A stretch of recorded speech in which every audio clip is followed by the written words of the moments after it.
மொத்தமாக ஆர்ப்பரிப்போம், அன்பரில் களி கூறுவோம். கர்த்தர் செய்த எல்லா நன்மைகளுக்காய் கருத்துடன் நன்றி சொல்வோம். கர்த்தர் செய்த எல்லா நன்மைகளுக்காய் கருத்துடன் நன்றி சொல்வோம்.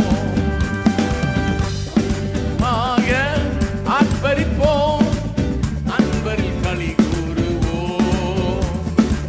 கர்த்தர் செய்த